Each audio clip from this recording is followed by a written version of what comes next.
You know, Jay, I think one of the other things that has been fascinating is you got to leave room for each other to grow. Yeah. So we've also gone through tremendous evolutions as a couple where, you know, for a while we were both working and we were sort of 50-50 in terms of what we earned. And then Chris started to out earn me. And then I kind of took the second role. And then next thing you know, he's going into entrepreneurship and I'm sort of growing in the corporate market. Next thing you know, we find ourselves financially imploding, $800,000 in debt, horrible experience 12 years ago, about to lose everything. And what was interesting is it was that crisis that flipped us into the right roles. Wow. Chris, as you met, his name's Christopher Robbins. He's like the world's most nurturing man, you know, Winnie the Pooh's owner, for crying out loud.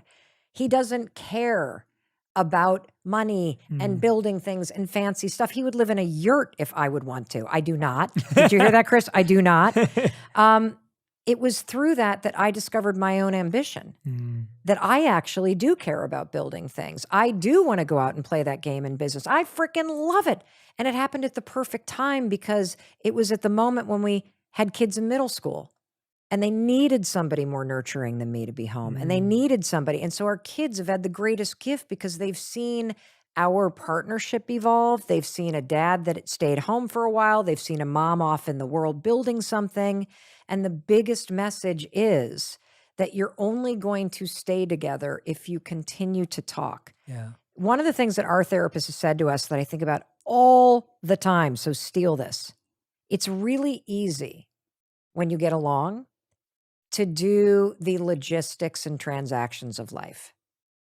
But you can start to find yourself very sequestered from each other, but together and in roles, but never going deeper. And so I think when you notice that either you're not growing or your partner's not growing, that's when it's really important to start turning toward one another. Yeah, that's so true. That's so true. I've always said, like, for me right now, watching Radhi grow is like my favorite thing in the world because she's almost just in the last 18 months really discovered her purpose. She's always been very skilled and talented and had lots of strengths, but it was in this last 18 months that I saw her really embrace herself, high five herself. Yeah. Like she really got to that point She where has high five energy. high five herself and to really claim that and own that. And it's the most fun thing seeing your partner find that. And I was like, we're going to clear up your whole schedule so you can just do that because I see that momentum's coming for you.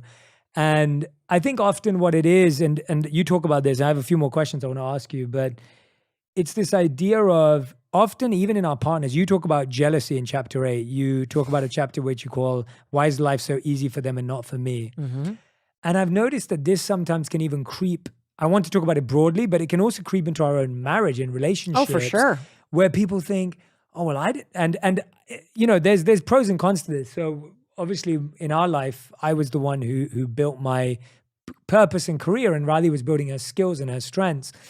And it's so easy to get caught up in the mindset of, well, I didn't have someone who was going to help me out when I started out because I didn't. And you can even have that in your own relationship, and it can be so poisonous and toxic in your own relationship.